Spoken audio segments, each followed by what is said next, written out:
I didn't know anything about farming, didn't know anything about really keeping a garden, because there's always some market that you can go to, that you can buy things. I knew a little bit about baking, but I never baked it myself. Usually we would make the dough, and then some bakers would call out and say that they've already heated their ovens, so we could bring it to them and they would bake it for us. So I had to learn that. Even little things like I had to sort of relearn fires in a way. For we were not burning wood back home. We were burning things like coals and peat, and so I had to sort of learn how to build fires of wood. So even simple things like that. But there's a lot that's different about this place.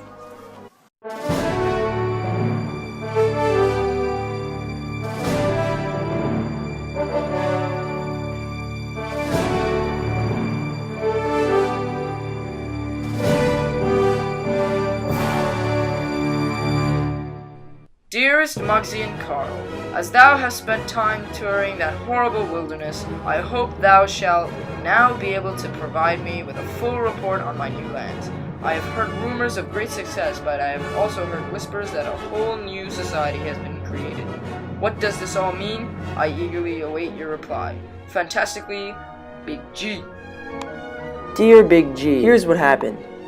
We left England on March 19, 1760, and arrived in Plymouth on September 16, 1760. It was a very long journey, and we lost many people during the process. When we got there, the first thing we saw was a beautiful harbor, and every single person on the ship was very excited to set foot on land once again. I have attached some videos and pictures to this movie in order to inform you on the adaptations and conflicts we have dealt with. Sincerely, Carl. Oh, for a year? Oh, okay. How long will this pile last? Oh, not long. Not We long? are so many people in the town. I think we have like 8 or 9 score of people. Attempted to adapt by trading with the colonists, but to no avail. This attempted adaptation sparked the colonists to attack the natives, which resulted in mass casualties. Colonists adapted by annihilating the Indians, therefore removing them from the land. This was definitely an adaptation for the colonists because it was the first time they had to kick anyone off their land in order to obtain it. If they didn't have this land, they would not be able to. One of the most important adaptations that the English made was the Mayflower Compact. It was the first governing document of the Plymouth colony.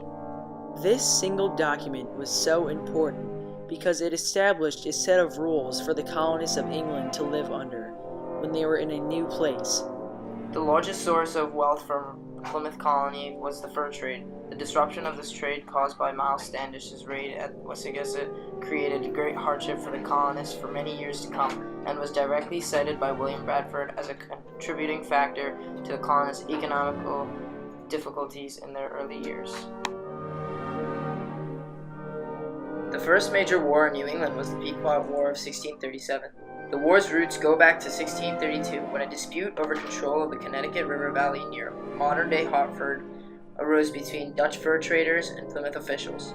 Representatives from the Dutch East India Company and Plymouth Colony both had deeds that claimed they had rightfully purchased the land from the Pequot. This was an adaptation because they retrieved the land close to the river, which allowed for farming and irrigation.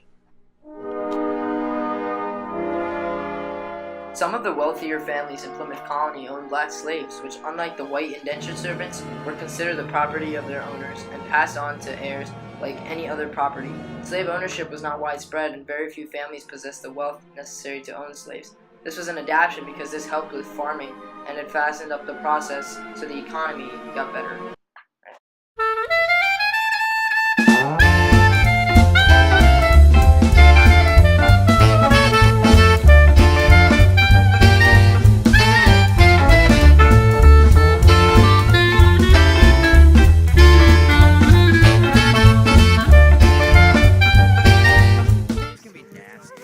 Mr. Rooster! Where are you going?